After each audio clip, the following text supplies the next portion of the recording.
to a very vegan, powered by Sensodyne and Vinyl. Grow relentlessly. Associate sponsor UltraTech cement. તેનાથી સમાજ એકઠો થાય, સૌ સાથે મળીને રહે, સુખ શાંતિ સ્થપાય અને જો આ ધર્મને છંછેડવામાં આવે તો યુદ્ધ પણ ફાટી નીકળે. અને આવા જ મૂડમાં અત્યારે રાજ્યનો જૈન સમાજ જોવા મળી રહ્યો છે.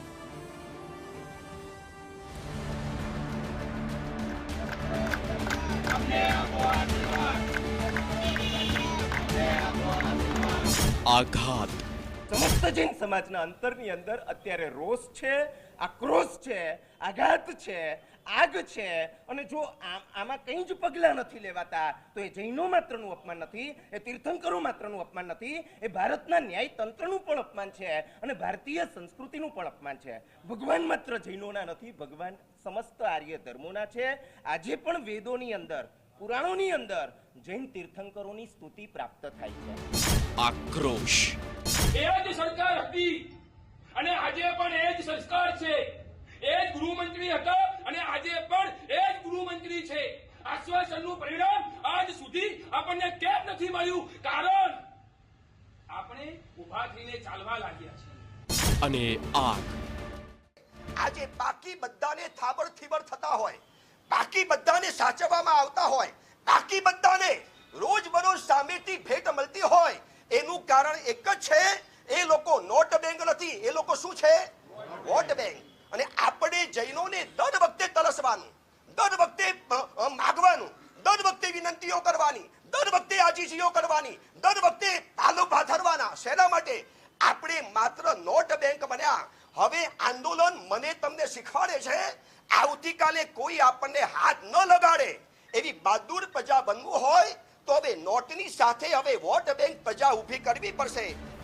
આ જ લાગણી છે જૈન સમાજની. પાવાગઢ મંદિર ટ્રસ્ટે મૂર્તિઓ હટાવી અને જેની જાણ થઈ કે રોષ ભભૂકી ઉઠ્યો. આરોપ એવો છે કે મંદિર ટ્રસ્ટે કોઈ પણ જાણ કર્યા વિના જ પ્રતિમાઓ હટાવી દીધી અને આ જ કામગીરીમાં પ્રતિમાઓ તૂટી ગઈ.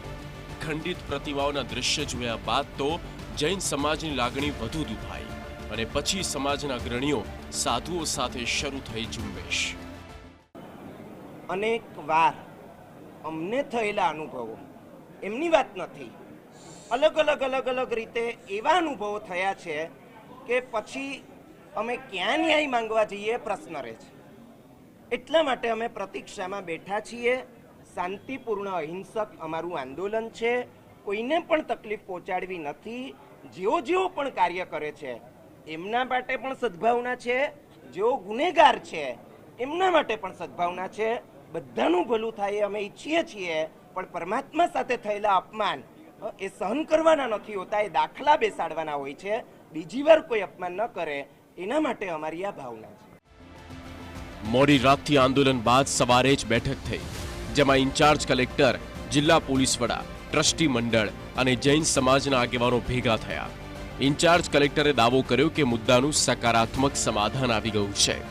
પાવાગઢ મંદિરમાં ટ્રસ્ટીએ પણ સ્વીકાર્યું કે શેડ ઉતારવાની કામગીરીમાં સ્થાપત્યને નુકસાન થયું, પરંતુ સૌએ ચર્ચા કરીને વિવાદનો અંત લાવી દીધો છે. જૂનો જે સીડી જે ચઢવાનો આધાર હતો એ આધાર પર શેડ બનાવેલો હતો. એ શેડ બહુ જર્જરિત હાલતમાં હોય અને પવન અને વરસાદના કારણે કોઈ ઇન્સિડન્ટ ન બને, યાત્રિકોને કોઈ નુકસાન ન થાય તે પ્રમાણે ઉતારવા જતાં કોઈ પણ સ્થાપત્યને કદાચ કોઈ નુકસાન થયેલું હોય તે સંજોગોમાં જોતા જૈન સમાજને થોડો ઘણો રોષ હતો. તે માટે જિલ્લા વહીવટીતંત્ર, જૈન સમાજના અગ્રણીઓ અને ટ્રસ્ટ દ્વારા એક માચી ખાતે મિટિંગનું આયોજન કરવામાં આવ્યું, જેમાં ખૂબ જ સુમેળભર્યા વાતાવરણમાં વિવાદનો ખૂબ જ સુમેળભર્યા વાતાવરણમાં અંત આવેલો છે. પ્રતિમા પાવાગઢમાં હટી અને રોષ સુરતમાં ફાટ્યો, જેને સમર્થન વડોદરામાંથી પણ મળ્યું.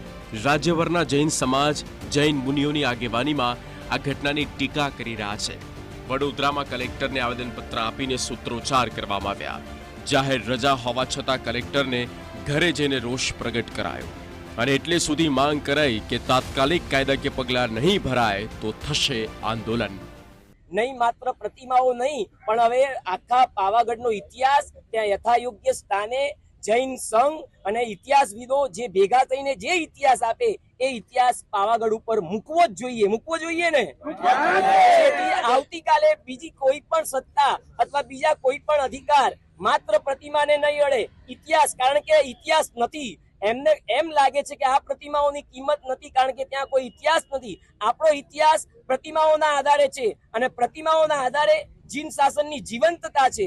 તો એને બચાવવા માટે આ કોઈ પક્ષ, કોઈ ધર્મ, કોઈ વ્યક્તિ સામે આક્રોશ કે એનો વિરોધ નથી. આ વિરોધ માત્ર અમારા ન્યાય માટે, અમારા અધિકાર માટે, અમારી શ્રદ્ધા માટે, અમારા સિદ્ધાંતો માટે અને જૈન સંઘની એકતા માટે.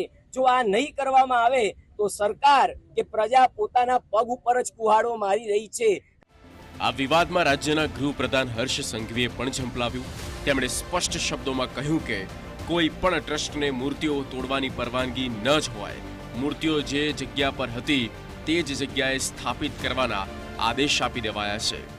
મુખ્યમંત્રી શ્રી જોડે ચર્ચા કર્યા બાદ સરકાર દ્વારા કલેક્ટરશ્રીને સૂચના આપવામાં આવી છે કે નિયમ પ્રમાણે જે મૂર્તિઓ વર્ષો વર્ષથી ત્યાં સ્થાપિત હતી તેને હટાવવાની કોઈ પરવાનગી હોઈ જ ના શકે.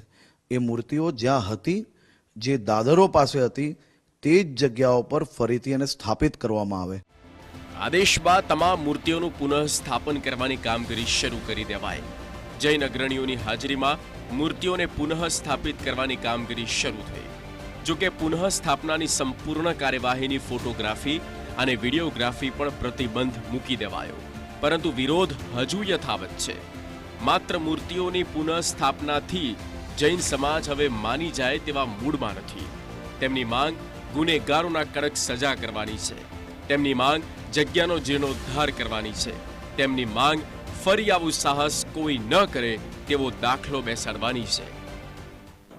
જે મૂર્તિઓને તોડીને ફેંકી દેવામાં આવી એ ત્યાં લાગી જાય એ રિઝલ્ટ નથી. એ કદાચ શરૂઆત છે ને કદાચ એ શરૂઆત પણ નથી.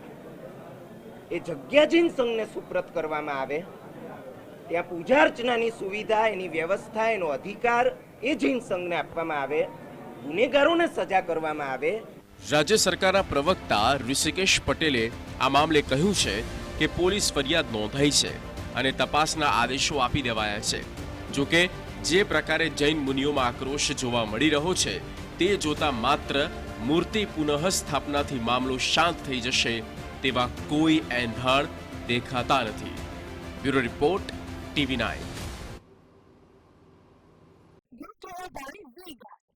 Powered by Sensodyne and Vinay. Bravo Zedapur. Associate sponsor, Ultratech Cement.